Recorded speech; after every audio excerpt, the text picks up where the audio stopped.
Hey, welcome back to Gumbo Living, y'all. I'm doing this on video because a lot of my friends would never believe that when I used to work at a steakhouse that I would take a big, nice, beautiful steak and put it through the grinder, because I'm telling you, I'm going to let you in on a couple of secrets. It's inside information. When you go to a steakhouse, if you don't know that steakhouse, ask the manager, do they cut their own steaks? Because half of the ones in America do not. They're getting a bunch of frozen steaks in.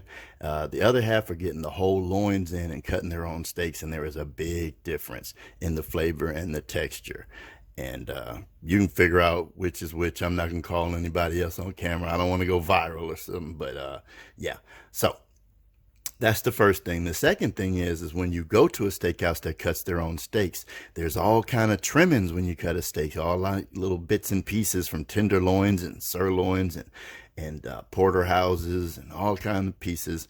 And they take that and some really good choice chuck roast and things like that, and they make the ground beef for the burgers. So two things: remember to ask the manager, do they cut their own steaks? If you're at a steakhouse paying $35 for a steak that could have came in on a truck frozen from Cisco, and if they do cut their own steaks, that will be the best burgers around, the best cuts of meat, hand ground by somebody named Jose, most likely. What up, my Jose's?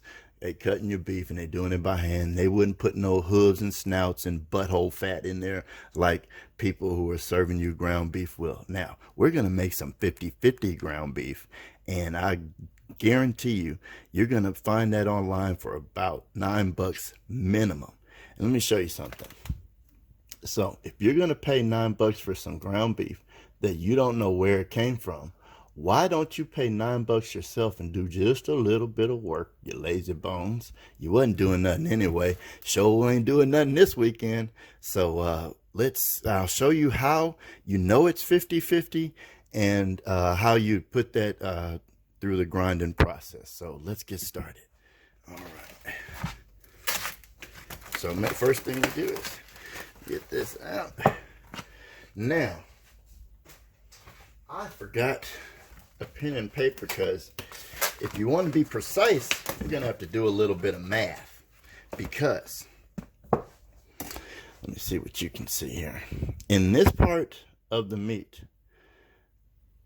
it's hard to calculate the fat, but it has been calculated roughly at 10%. That's the fillet level of fat. Okay? Now that's pure fat. That's 100% fat, right? Big old chunks of it. Okay? So the way that you do this to calculate what your percentage of fat in meat is you would cut away all this red part, right, away from the fat, as much as you can cut away without being silly about it. Cut all the white part, put that aside. And what you do is you'd weigh the red part, say it weighed a pound, and you'd say, okay, so I know the red parts of meat is a pound, 10%, so 1.6 ounces would be fat, and you'd say, I need to put, to match it, you'd have to match it with 1 pound minus 1.6 ounces, right, of fat. So once you got, that would be what, 8.4. So 8.4 ounces of fat, 8.4 ounces of meat, put it through the grinder, you know that you had 50-50 ground beef. Now, you can trust me, you can not believe me, and you can do all that calculation yourself, and you get yourself a nice little food scale like this for like nothing online. But I'm not going to do all that because this is my birthday, and so I'm just going to cut this off here and show you how to do the cutting part.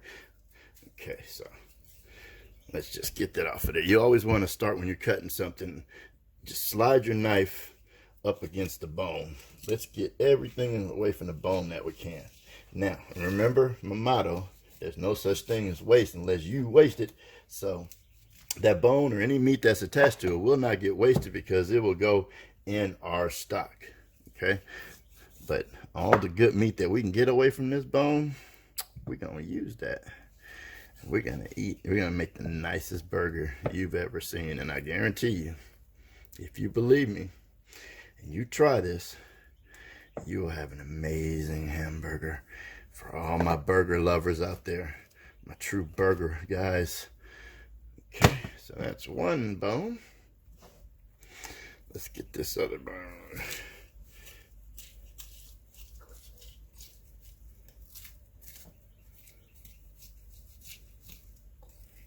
And I'm not really doing anything but just sliding my knife right against the bone. The bone will tell you where it can go and where the knife don't go. Don't force anything, and just run your knife down, and you'll get almost all of the good meat will be away, and you won't feel like you're wasting too much of the good stuff. All right, then there's a bone that's like in here. So let's see, let's feel around and see what's going on with it. So it looks like it stops right here. So I'm gonna just pull that. There we go. And so got that. Now, whenever you're grinding meat, the grinder that I use is a KitchenAid with the grinding attachment. KitchenAid is almost indispensable in the kitchen if you want to do some real cooking.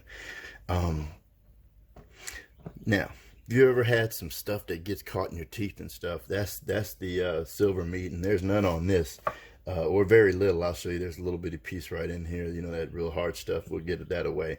But if you cut the pieces 1/2 inch by 1/2 inch, and then you put them through the grinder, everything will be way too small to give you any trouble. So that's one thing that we do first. So I'm giving everything just a 1/2 inch cut.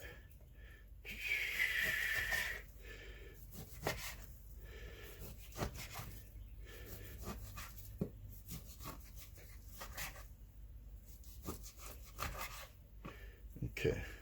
You can feel around there. If you feel anything hard, don't put it through there because it's not going to taste good. So why would you put it through there? But I actually don't feel anything hard in this one. That's a nice, good piece. And so this is the size we're looking for roughly. Okay. And if you know, like me, you can even make them smaller because the smaller you make them, the better. And I don't like to put the meat through the grinder more than one time. I think you can end up with paste, especially if you're doing 50-50. You got a lot of fat in there, and you end up with a lot of fat that you lose going through the grinding process. So if you do it right, you have small pieces, you'll have nice, even ground beef when you're finished. So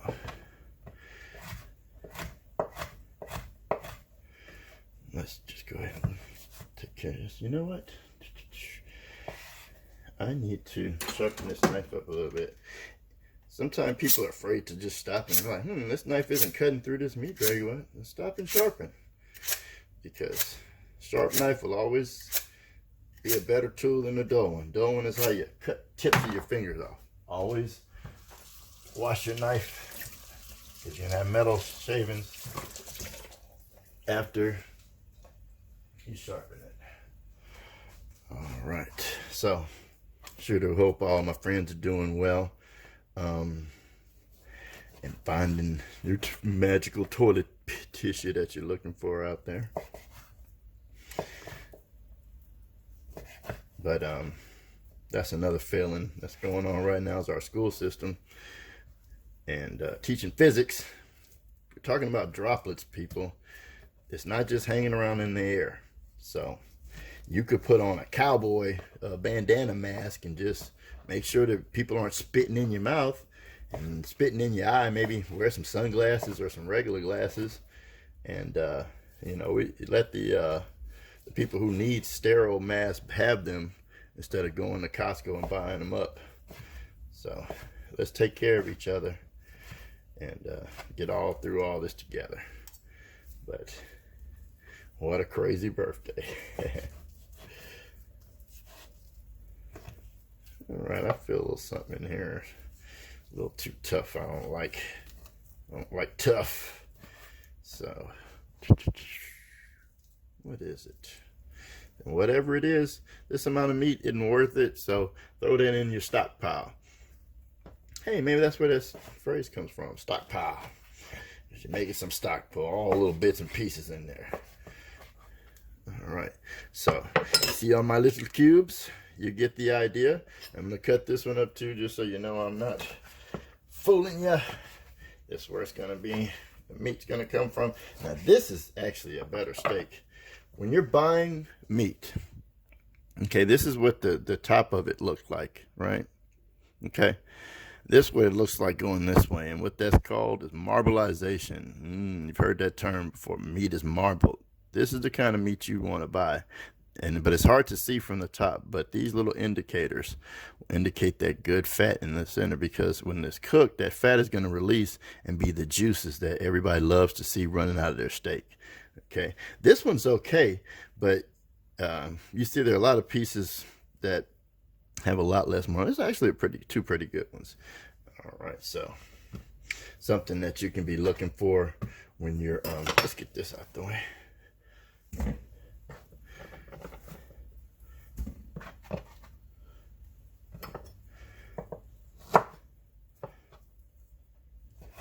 Oh, that's right, I was throwing that over there.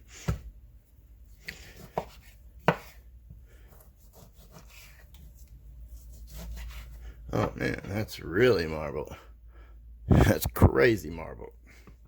So yeah, this would have been a steak that would have been on the higher part of that 10% curve, maybe 15% fat. It's really marbled through there.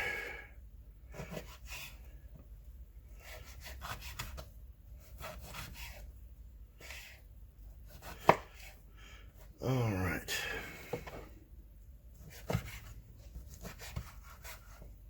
Also, I saw somebody on the news asking about coronavirus on their food deliveries.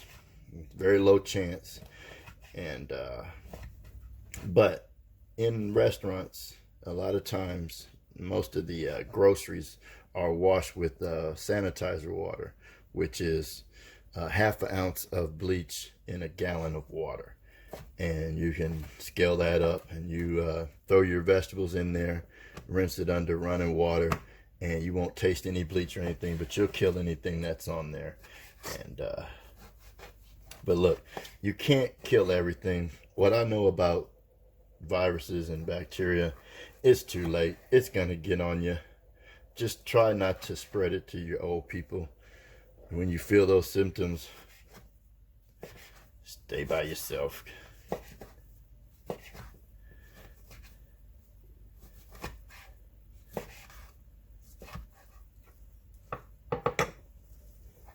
That's the kind of meat you want for grinding up. That's beautiful.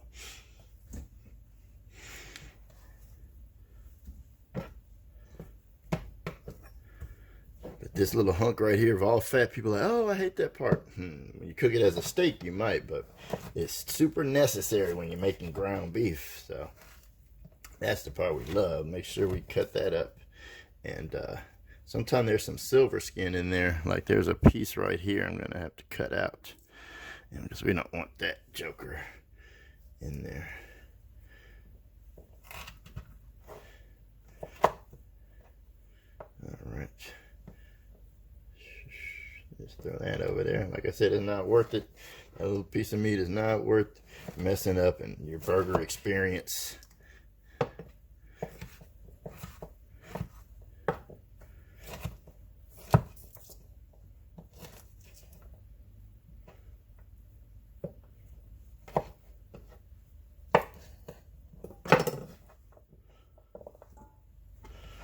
Alright, we're almost finished with part one. I'm going to put this in a bag, throw it in the freezer. This is the kind of stuff that you pull out when you're making gumbo. And you do this, for a couple of months doing stuff. Then, when you make some gumbo, it'll have rich flavor, because you'll have a base of a lot of different flavors. When my buddy goes hunting and he brings me a deer, that's what I do. That kind of thing. So when somebody, my uncle brings, he goes hunting and brings ducks, I save that for my gumbo.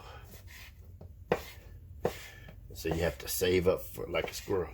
And when somebody goes hunting and they bring me squirrels, throw that in the gumbo too, because squirrel is delicious. Very tender meat. Lots of fat. Anything that eats nuts, that's why the king's pigs, they used to only feed them chestnuts, because anything that eats nuts usually is a pretty delicious animal. So, because it's just full of fat, and they become all fat. All right, so we got part one done. Not that long, pretty easy. Calm down, you lazy bones. You ain't got nothing to do anyway. So, like I said, we're gonna wrap them, throw it in the freezer. We got our grinding up. I'm gonna bring you back. We're gonna set up the grinder and grind that up and make a delicious burger next time. All right, welcome back to Gumbo Living, folks. Since America, I finally got your attention about all these viruses and food safety, let's talk a little bit about our cutting board, making sure that we wash it before and after each use, that we're not doing what's called cross-contaminated. Whenever you hear about the spinach being recalled, that's because somebody was cutting up some chicken on a cutting board, and then they didn't clean it well enough, and then they started cutting up the spinach on the same cutting board, because there should never be salmonella on spinach. It does not naturally occur out in the field, so it has to get cross-contaminated. So if we make sure we clean up our surface after each use, we won't cross-contaminate. Especially chicken. Chicken's just evil with all the salmonella in the way it can kill you. Make sure that you are cleaning everything that can possibly came in contact with that chicken before you move on. Chicken is the worst, but all meat in general. Make sure you're washing your hands, your knife, everything, yourself, your clothes, everything. Chicken's horrible. No, just kidding. Don't go crazy, folks. It's just a little virus. I know it's scary if you're in the population like I am, because I have high blood pressure, trying to recover from it now. That's why I've been trying to lose all this weight doing this keto diet. But I'm also trying to make it interesting for you guys. And I'm telling you, you're not going to have a better burger than a 50-50 burger, 50% fat. It's going to make it so juicy. You just wait till you see this, guys. All right, so I'm going to try to make this as fast as possible. It's kind of loud, but we'll get this done. Just show you how this grinder works. Very simple attachment. I'll tell you, if you do these kinds of things and make your own food and start eating the high quality food, that KitchenAid will end up paying for itself in a year. So let's make sure you can see what we're doing here.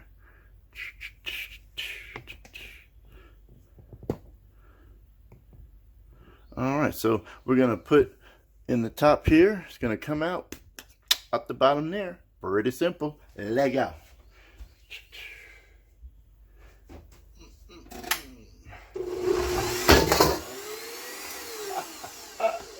We should also make sure that we make sure it was nice and tight on there. All right. So, you're on there now.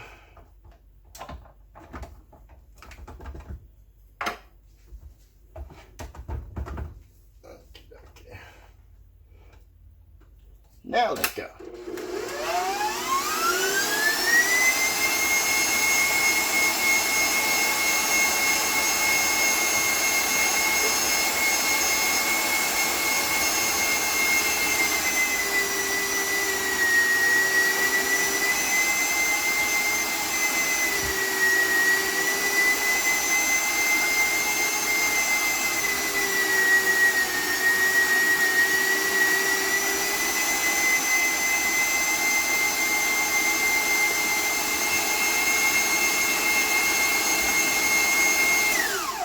Let's stop at this point to remind you that we're trying to get a 50-50 mix. So as you're going, you grab a whole big white piece of fat, make sure you grab a nice red piece of meat and try to kind of make them even out. Because the worst thing people do is overwork ground beef, and that's why it ends up so tough. So let's not overwork it. Let's do the right work now so that it is delicious. So there we go.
done enough for me to show you so you can kind of see what we're working with and what you're gonna end up with here. Let me grab you, wipe my hands off here and show you what we got.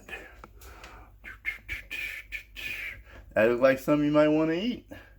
I don't know. I think I'm gonna want to eat it. Oh, let me pull you back in there so you can see. Yeah, so you see how it makes nice even pieces, but if you just give it a nice, easiest little square, it's gonna form up. So that's what the difference in, you know how you always trying to make stuff get together in a nice little patty? This, you don't even have to give it any attention and it's gonna make a nice patty. So easy to season and so moist and delicious. I'm gonna finish this up and then we're gonna make some dinner. Now, the thing about the burger, once you know how to make the meat, it's all up to you what kind of toppings you like. Y'all can argue over whether you like grilled pineapple on your burger or not. If you have it done the right way, you will, because it's tangy and sweet. So whatever you want to put on your burgers, up to you. I'm going to be putting an egg, some bacon, and some avocado on mine. Oh, don't forget the cheese, baby. No, I won't. You know it. So come on back to Gumbo Living. Welcome back, y'all. Let's go ahead and form those patties up and then we can put the rest away into the refrigerator. Make sure you keep your hands wet because oil and water don't mix. That fat won't mix so easily on your hand and you won't waste all that good fat on your hands. So we're going to make some nice big patties because like I say, my sister and I follow the keto diet, but we also do intermittent fasting, which means we only eat one large meal a day. So that's why the fasting is intermittent, which turns out might be a skill now that all you zombies are running around eating up all the food and eating snacks all day because you ain't never been hungry a day in your life. Let's wash our hands too. Make sure we sing. I like singing I Will Survive. I don't know if y'all saw that Gloria Gator all live this week. That was so lovely. Make sure you wash your hands good. But now we'll leave them wet once we wash them. And we'll get us a nice little patty going here. All right, that's a little too much fat in that, so I'm gonna put that aside for mixing up later. I'm gonna give me a nice big 2 handfuls.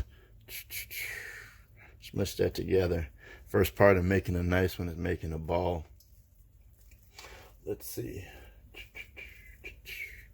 Once you make your ball, flatten it out. You want to leave a patty with all this fat in it a little thicker than you would a normal patty so that you can save some of the fat inside. Because I'm going to show you how we're going to seal these giant patties to make sure that all that good fat stay and juices stay on the inside and don't escape. So you see how I'm just flipping it around and then I'm constantly pushing in with my thumb because the thumb's making a little round part. So we started with the ball, flattening, hop, basically just catching it and then pushing in with my thumb a little bit, and we'll end up with a nice, beautiful patty like that. We'll do that one more time. I do not over season this either. Right before I put on the grill, I'll shake a little bit of the salt and pepper type of seasoning. It has a little garlic salt in it too, that Morton's seasoning, natural seasoning. I'll put that on there. Or maybe I'll put a little bit of the McCormick's steak seasoning, because this was steak after all. Yeah, we'll put some steak seasoning on this because it does deserve it, doesn't it? Yeah, that's what we'll do. So that's one there. That's a big one. That one probably will be mine. So let's get us a nice little piece. Well, not little, because my sister does not do little.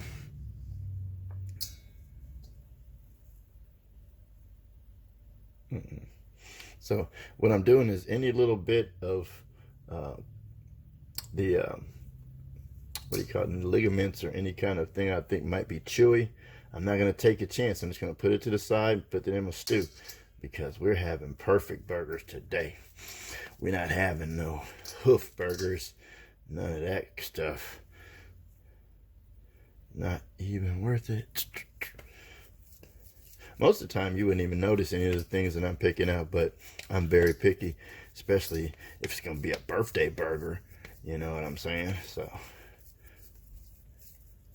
all right, 2 burgers. We'll get our little griddle out. We'll get those frying. We'll put an egg on them and everything, and we'll come get you in a little while. Y'all hang out and don't panic. Hey, welcome back.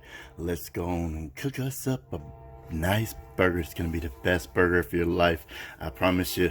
Try it one time when you're just celebrating and you want to make yourself something really good, and then you'll never go back. All right, got us a nice burger. I'm gonna go ahead and cook my sister's right now. I'm not as hungry as she is right now. I'm not ready to eat it, so we're just gonna cook hers. And I'm gonna show you a trick that I picked up when I was on some corporate espionage. And I'll tell you about corporations being dumb and how being racist can sometimes cost you money. So this is from Smashburger. Anybody out there got a Smashburger out there? They have a special little thing that makes the burgers look like it's all natural, but they start as little balls, and then you take a they have a little piece of metal, but you can use a top. You can use a metal top, or you can use this glass top. I'm using the glass top so you can kind of see what happens. Plus, it's kind of cool. So you put just a little bit of oil in there. Any kind of oil, spray some oil in there. All right, so that's ready to go. Okay. Then you take your burger and you put it right there, right? You take your seasoning, just a little bit. And what you're going to do with that seasoning in this top, you're going to create a crust, and you're going to seal in the fat and the juices. That's why their burgers are juicy and good. Now, the reason I said racism cost you is part of their interview process is to let you work a shift. Now, mind you, I was doing corporate espionage. So I was in the corporate operation of a big corporation who I will not say who they are.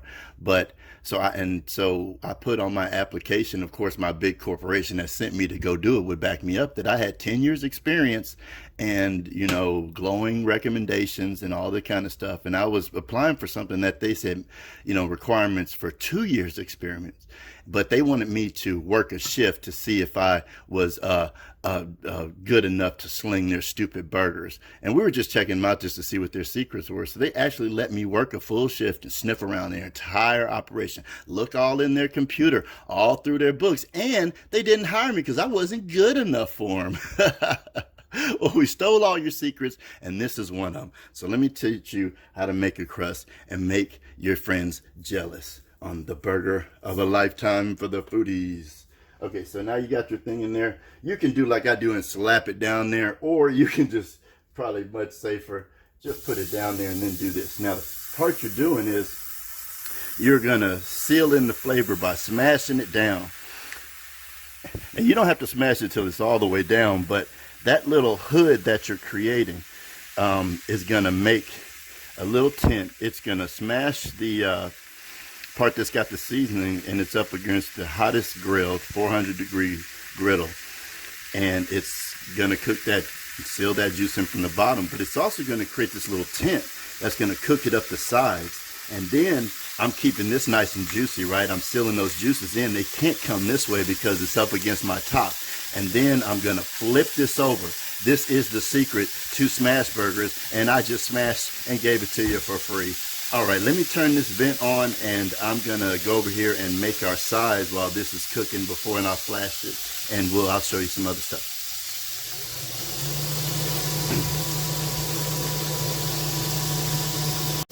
All right, so like I said, burger toppings are an individual choice, and there are no wrong answers. What we like on our burgers are half-cooked eggs, and my sister calls the egg gravy, which is the runny part of that sunny side egg. So we're gonna make that for her.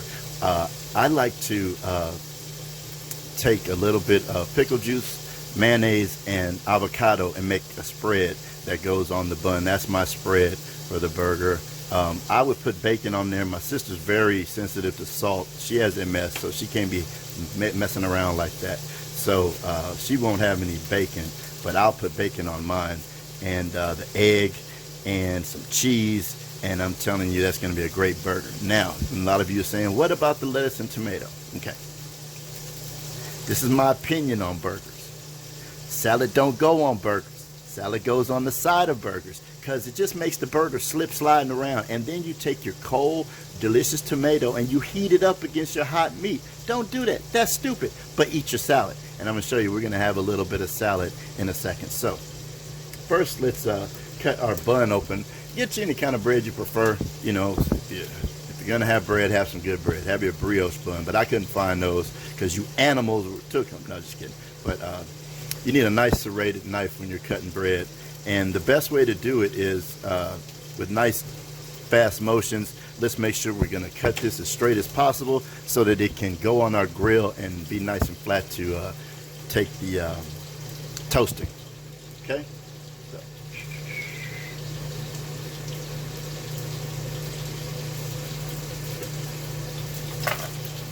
Now, you can use butter at this point, or you can use what I'm using, which is lamb fat, any kind of fat, bacon fat, whatever you want to use, that's up to you. But I happen to know that this lamb fat is delicious and it's keto friendly. We're gonna have some fun tonight. This burger's gonna be so good. Oh Lord, y'all ain't ready. Y'all ain't never had a burger this good. I'm telling you. Just wait till you make this. Alright. So we'll leave this to the side. That's ready to go. You know how to cut an avocado open. You ain't crazy. Let's do that. Run the knife around. Alright. We'll take our half right here. You don't even need a sharp knife to do this part. We'll just make us some nice checks. Alright, let's check our burger because it looks like it's getting near the time to do the things.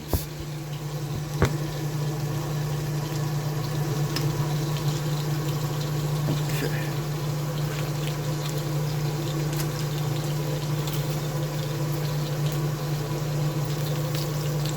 So it might stick a little bit, so make sure you give it a little bit of a wiggle. And even if it does stick, it's okay because you're just about to flip it over anyway.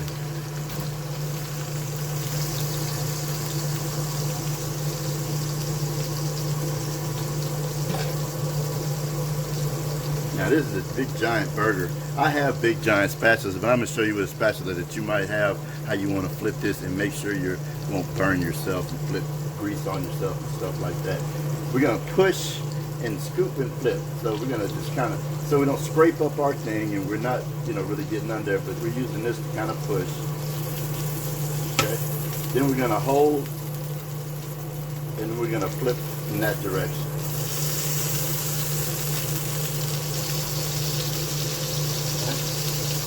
Now, is that pretty or not? So you got that crust forming. See how good that is? I'm going to put this top on there so that we can keep the good cooking going, and we're going to hold that down for a few seconds so we can get a crust going on that side so we can, like I said, seal as much juice as we can in on the burgers. Yeah, y'all. Okay, so that'll be almost done. Let's come back over here.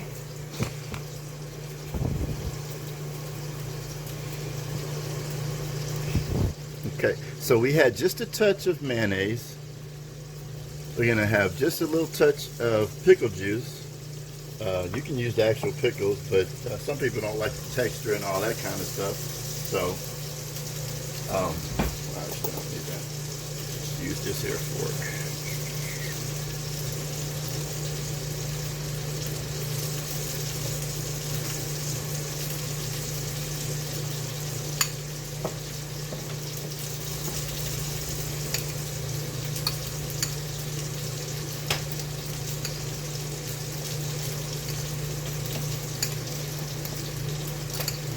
All right. The other thing, burgers just like a steak.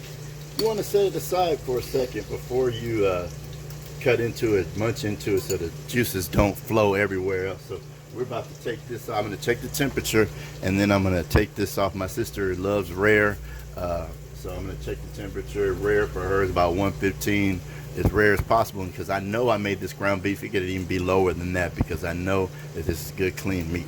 Okay, so let me check her meat.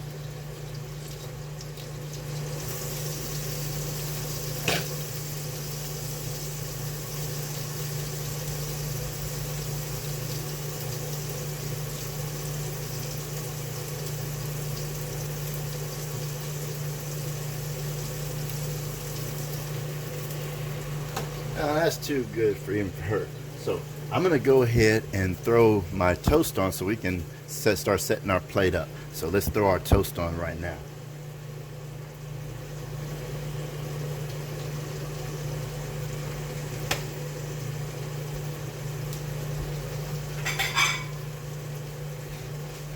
We got us a little bit of cheese already ready. We got our spread already ready. We're gonna have our toast ready. Let's put our plate over here.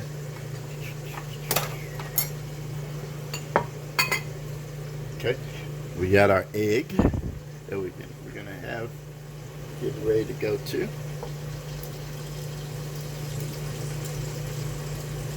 But I'll take you back over there when we cook our egg.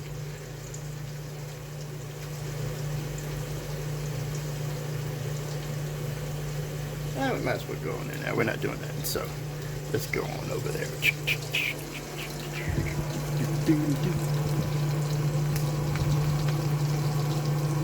So you see, I put my buns where they fit in. You always got to put your buns where they fit in. All right, people. That's most of life. Half of life is showing up, and the other half is getting in where you fit in.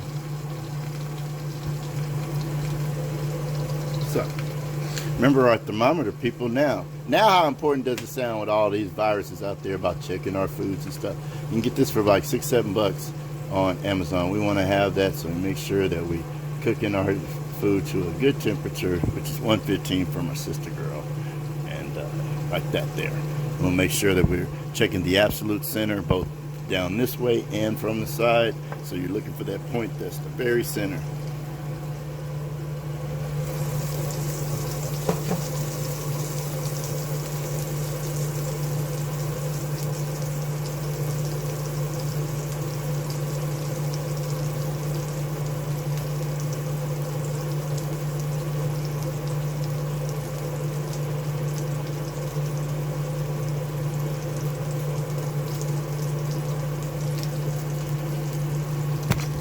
Let's see if you can see something. Yeah, you can see it upside down. It's 106. Now when I take this off, it's going to continue to cook for a second, and it'll get up to 115 for Tina. So I'm about to take her burger off and set it to the side over here, my friends. And you know never to pat and squish on a burger, right? Because that just squishes all the hard work that you did out of there.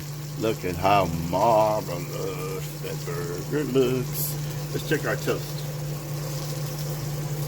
So that's looking pretty good too. Nice and toasty. Toast.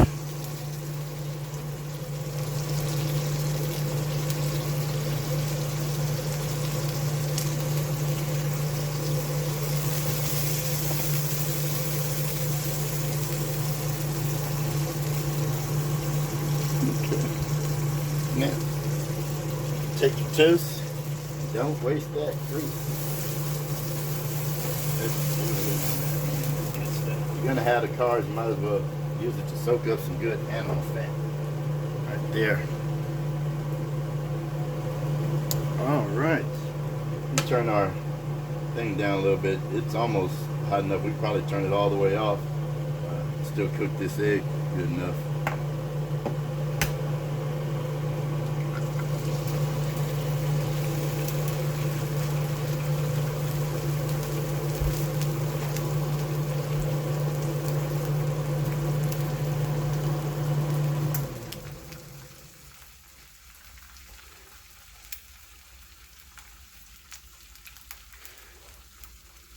Alright guys, we're gonna have us a nice, beautiful burger. My sister probably won't be able to eat all this. It's too big for her. Maybe I'll help her out and eat some of it. Ha ha ha. But like I said, we were celebrating my birthday, so I made giant burgers so we could just, whatever she don't eat, we'll put it on the side. We'll have leftovers later.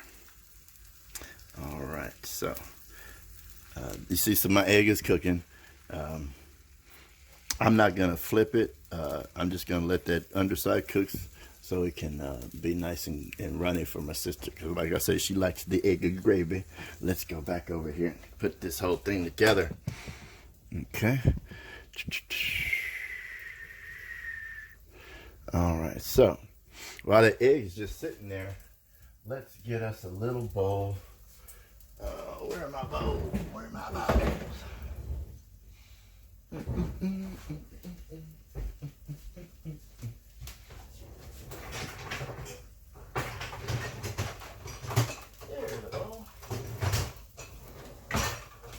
Okay, I'm just gonna make some of the super simple salad dressing because we got enough flavor everywhere else.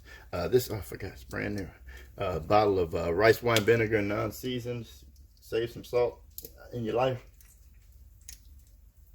Why you want to be like that?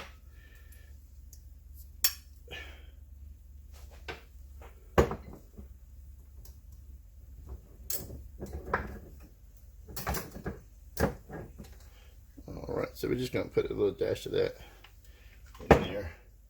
Then we're going to put a little bit of, got some sesame oil. And that's all we're going to put. Because we got enough flavor going on everywhere else. Where are my tongs?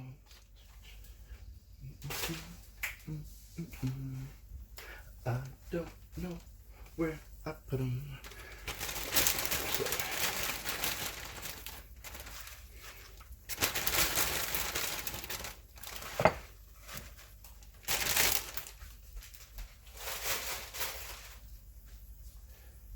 Aha! Right here in front of my face. Let's rinse them off.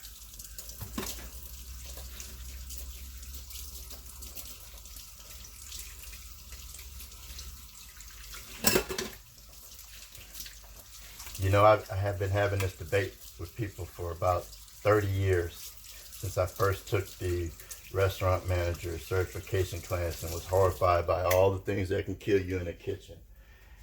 People don't believe soap works. And if you think I'm lying, watch how much of it they use when they don't need to. Throwing it right on down the drain. Second, ask anybody in the world if you could pee in a cup and if there's any soap, any bleach, anything that you could use that they would still use that cup after you peed in it. And everyone in the world will tell you no, because they don't truly believe in soap. But anyway, what do you believe in? Do you believe in soap?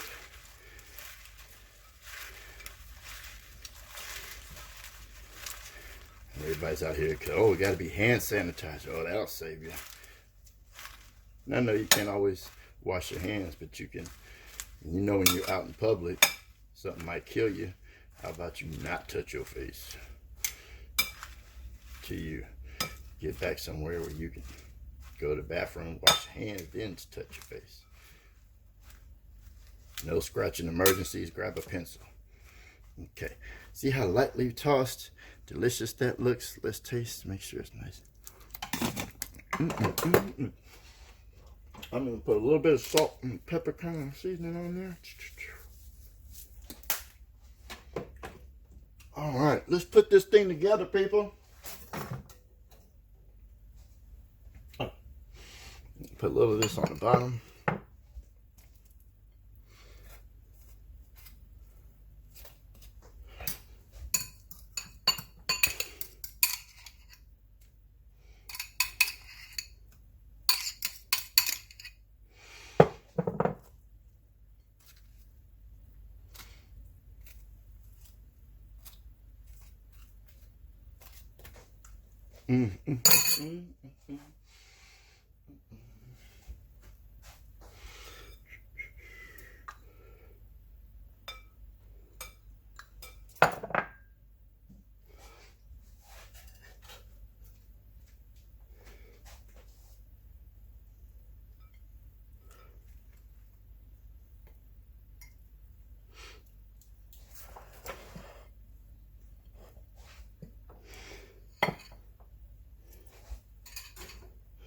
All right, people.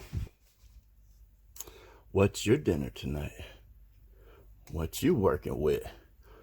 What you got going on? I don't know about you. That looks pretty good to me. And I know it tastes very good too, so Hey, thanks again for coming by. I appreciate y'all hanging out with me and giving me some good feedback. That's really makes me feel good, like I'm not doing this for nothing. So enjoy your dinner. I know I'm gonna enjoy mine. And thanks so much for hanging around, Gumbo Living.